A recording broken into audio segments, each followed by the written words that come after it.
sentiment de l'obéissance.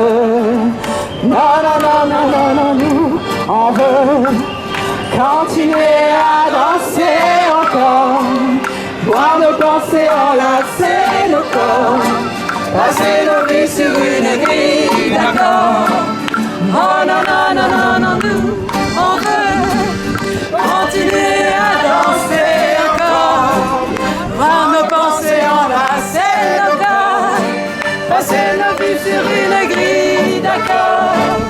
Non, non, non, non, on veut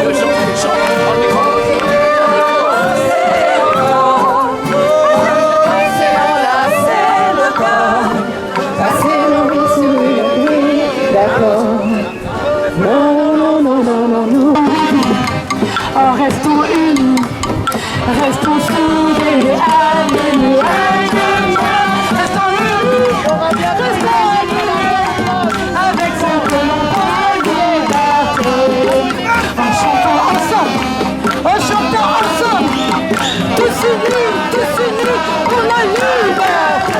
Chantons ensemble, un grand tour pour la liberté.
Il n'est donc pas dangereux pour les gens en bonne santé, uniquement les personnes en fin de vie avec des problèmes de santé importants.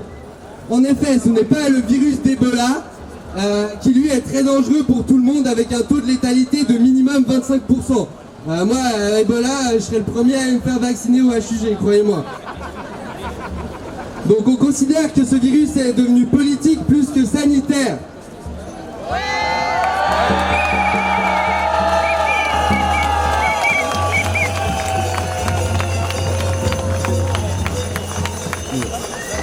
Pour nous, la crise du Covid a été instrumentalisée par les élites politiques et économiques au profit des Big Pharma, ainsi que pour soumettre la population suisse et mondiale, pour la diviser comme nous le voyons à travers le certificat Covid. C'est une honte.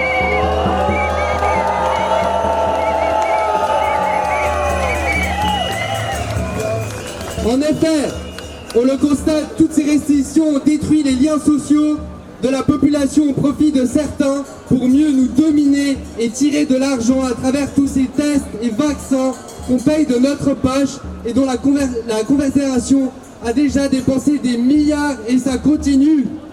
Stop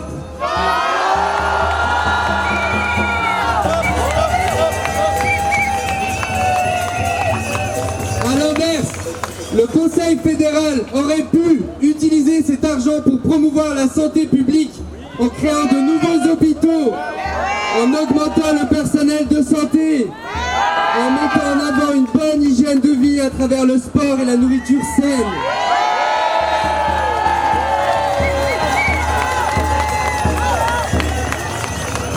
Non, à l'inverse, ils ont utilisé cet argent pour des multinationales, des entreprises pharmaceutiques privées, en pillant notre argent public. Et tout ça, ils le font par intérêt personnel pour avoir des mandats ensuite dans des conseils d'administration de ces mêmes entreprises qui sont en train de caver. Stop au pillage! Stop au pillage! Stop au pillage! Stop au pillage! Stop au pillage! Stop au pillage! Stop au pillage! Stop au pillage! Enfin, nous voulions vous parler de Genève, qui a une situation géopolitique très importante dans cette nouvelle gouvernance mondiale qui essaye de se mettre en place à travers le World Economic Forum qui se trouve à Genève. Le World Economic Forum se trouve à Colonie, à Genève, et est dirigé par le bien connu Klaus Schwab, idéologue de l'élite économique. En prison, Klaus Schwab, en prison, Klaus Schwab, en prison, Klaus Schwab, en prison, Klaus Schwab, en prison, Klaus Schwab, en prison. Cette organisation politique et économique des plus grands milliardaires et hommes d'influence du monde a son siège chez nous. La vision du monde que cette organisation privée dégage est l'argent, le pouvoir et la technologie, et nous n'en voulons pas.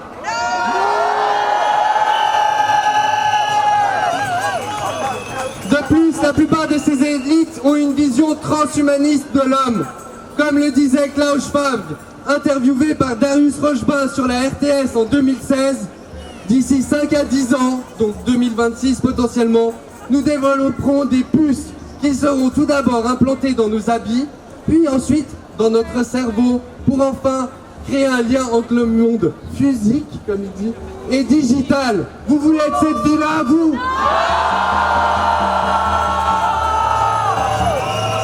En effet, la plupart des milliardaires de ce monde, comme par exemple Bill Gates, Elon Musk, Jeff Bezos, veulent aller dans le sens d'une nouvelle humanité où la technologie s'intégrera de plus en plus à l'homme pour peut-être créer un surhomme ou alors un robot. C'est contre cette vision philosophique transhumaniste des élites qu'il faut se battre aujourd'hui.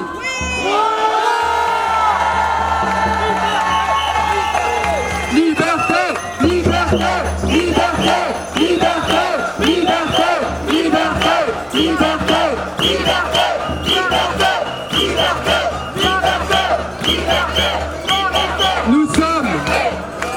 Nous sommes donc aujourd'hui ici réunis car nous n'apprécions pas les valeurs et souffrons de la vision du monde dans laquelle on essaie de nous diriger. Nous ne sommes pas seuls. Partout, le monde s'éveille. L'humanité est en train de se réveiller.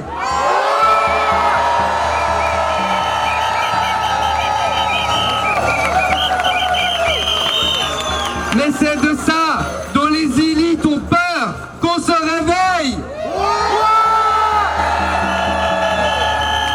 Que l'on prenne conscience de notre toute-puissance en tant que citoyens et êtres humains et que nous remettions en cause leur pouvoir comme nous le faisons actuellement aujourd'hui. Bravo!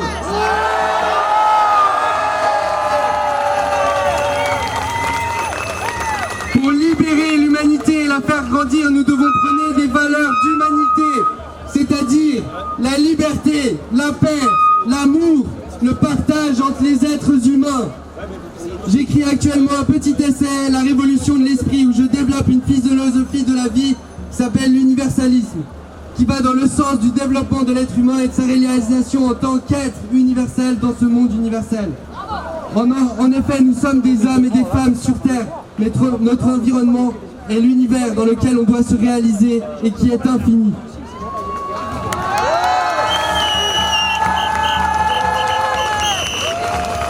Socrate, philosophe, il y a 2000 ans, disait déjà « Connais-toi toi-même ».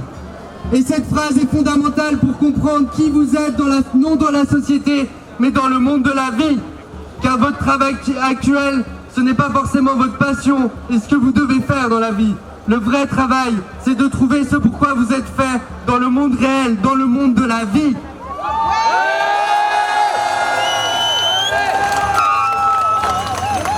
Pour cela, il faut sonder en vous-même qui vous êtes, ce que vous aimez et réaliser ce que vous êtes. Vous deviendrez alors ce que vous devez devenir, c'est-à-dire quelqu'un dans le monde du vivant et non juste un assistant, un comptable, un banquier, ce que veulent les élites pour bien vous dominer.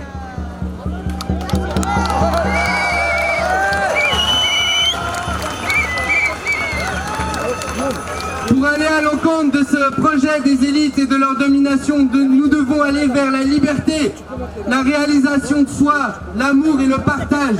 Car en effet, un être humain qui sait qui il est, qui est sorti de la caverne, comme disait Platon, ne pourra jamais et il restera libre pour toujours.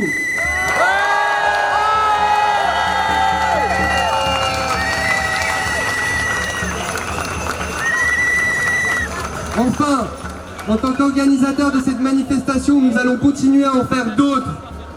Nous avons fait une demande pour le 13 novembre à Genève, au Canon, pour continuer la lutte et qu'on nous entende.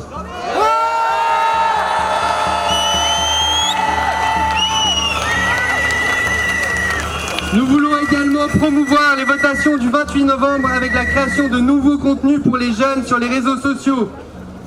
Et nous avons également l'idée d'acheter une tente et une table.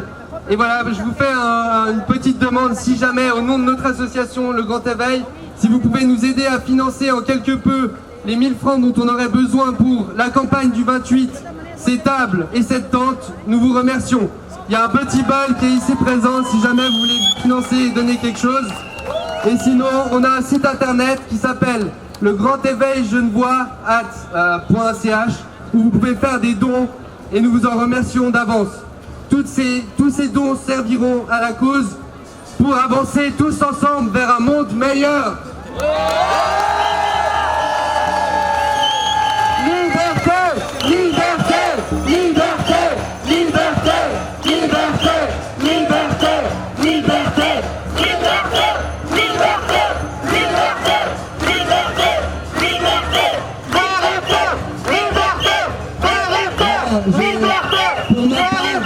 j'ai dit ce que j'avais à dire, je vous remercie encore. Je vous ai dit, il y a un petit bal, si jamais vous pouvez nous donner quelque chose. On passera aussi également. Ici, il y a tous les représentants de notre association. Et voilà, si vous pouvez soutenir, ça serait cool. Sinon, pas grave. Vous pouvez envoyer vos adresses email également pour grandir le mouvement. Merci à tous, j'ai plus de voix, je passe la parole. Super, merci.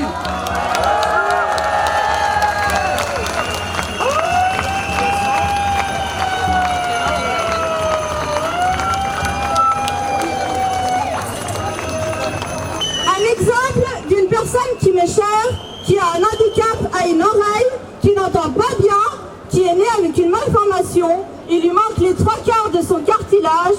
Son médecin lui a accordé un certificat médical pour l'exemption du port du masque, mais malgré cela, elle continue à le mettre quand même, avec un scotch ou d'autres moyens pour qu'il tienne, car je cite ce qu'elle me dit, elle ne veut pas subir les remarques, être agressée et devoir débattre. Et je la comprends. C'est ce que je vis tous les jours en ne portant pas le masque dans les lieux publics, les magasins. On est constamment agressé. On ne vient pas vers nous gentiment nous dire excusez-nous. Et ce que vous pourriez, c'est de l'agression. Il m'a coûté une perte de mon emploi, car les remarques de mes collègues me disant il faut mettre ton masque comme ceci, il faut serrer la languette au haut du nez. L'angoisse a été telle que je me suis retrouvée avec le dos bloqué car j'en avais plein le dos. Je pense constamment à ceux qui sont asthmatiques, ont des crises d'épilepsie, ont des crises de tétanie ou autres. Comment est-ce qu'ils font en ceux qui se disent altruistes, j'espère que vous pensez à eux. J'appuie sur ce problème de masque car notre solution commence par là. Retrouvons notre liberté. Faisons comme dans les pays nordiques. Il faut vivre avec ce virus. Un retour à la normale est urgent. Où chacun est libre. Votez non à la loi Covid le 28 novembre. Votez non. Bravo, merci. Je vais vous parler des ajouts cachés de la loi Covid-19 sur lesquels on va voter le 28 novembre. Alors il y a 3 choses qui m'ont sauté aux yeux. La première, c'est qu'entre le texte que vous avez voté, que nous avons voté le 13 juin, et le texte qui a été appliqué, il y a 41 différences. Est-ce que c'est normal? Est-ce que le Conseil fédéral est vraiment honnête en faisant voter les gens, le peuple suisse, sur un texte qui n'est pas le bon?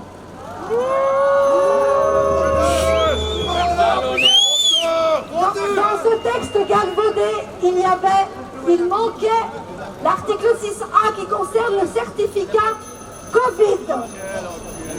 Et le peuple suisse ne savait pas qu'il votait pour le certificat Covid en votant oui à 60% le 13 juin. On ne se refera pas berner, sans mauvais jeu de mots.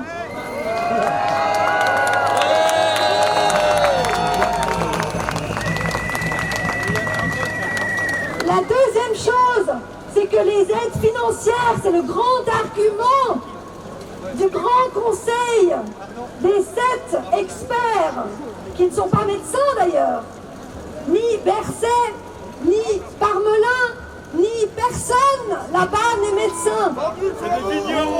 Eh bien, ces grands sages nous disent que si on vote non à ces ajouts du 19 mars dans la loi Covid-19, eh bien les aides financières disparaîtront. C'est faux. Pourquoi c'est faux? Premièrement, parce qu'une motion a été déposée le 19 mars justement pour déplacer les aides financières qui sont dans la loi Covid-19 dans une loi séparée.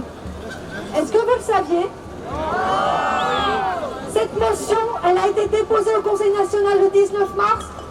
Et qu'est-ce que vous pensez? Où elle en est, cette motion? Nulle part. Elle n'a pas encore été traitée au Conseil national. Et que conseille le Conseil fédéral, justement, qui a toujours de très bons conseils? Il conseille de rejeter cette motion.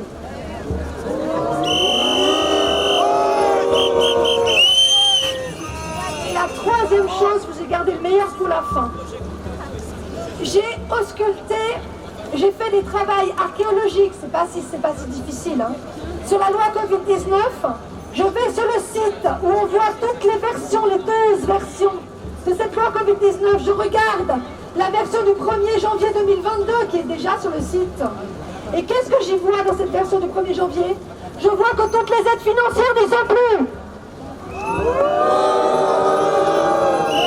Il y a 12 aides financières qui sont dans la loi actuellement Covid-19, qui est en permanente mutation, qui ne sont plus dans la version du 1er janvier 2022. Ça concerne le sport, ça concerne les activités culturelles, ça concerne les entreprises individuelles, ça concerne les particuliers, ça concerne l'assurance perte de gains, ça concerne en fait tout le monde qui a pu bénéficier des miettes du Conseil fédéral après les restrictions graves de nos libertés fondamentales qu'il a opérées depuis le 16 mars 2020.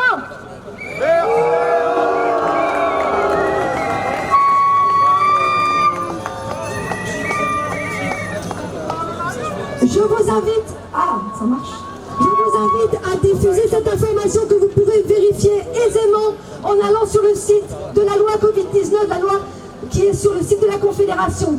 Je vais vous rappeler encore quelques petites choses, quelques menues petites choses qui s'appellent les droits fondamentaux dans la Constitution suisse.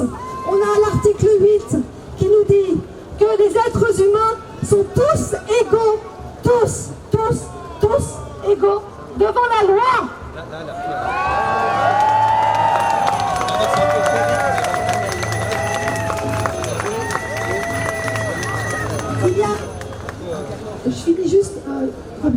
Il y a l'article 10 qui dit qu'on a tous le droit à la vie et à la liberté personnelle et à la liberté de mouvement également. Il y a l'article 16 qui nous dit qu'on a tous le droit de former nos opinions et de répandre l'information et nos opinions, quelles qu'elles soient, à qui que ce soit. L'article 16. L'article 22 qui nous dit qu'on a la liberté de se réunir. Et il n'y a pas de restriction, et il n'y a pas de nombre, et il n'y a pas de quota.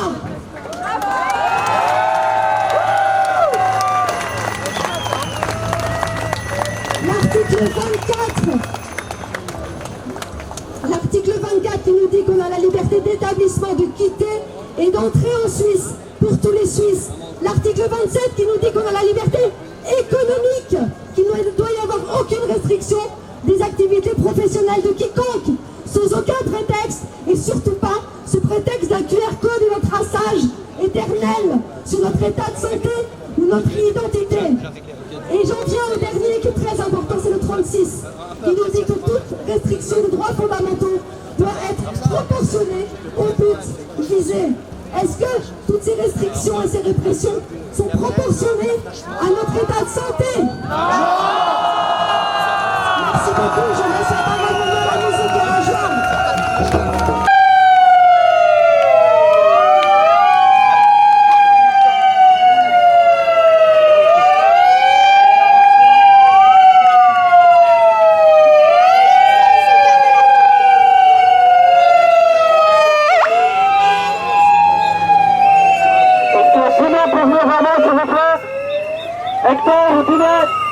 Les premiers orateurs, donc on a François de Siebenthal qui va nous parler d'un sujet important, c'est-à-dire les fraudes électorales et surtout qu'est-ce qu'on peut faire pour éviter ces fraudes.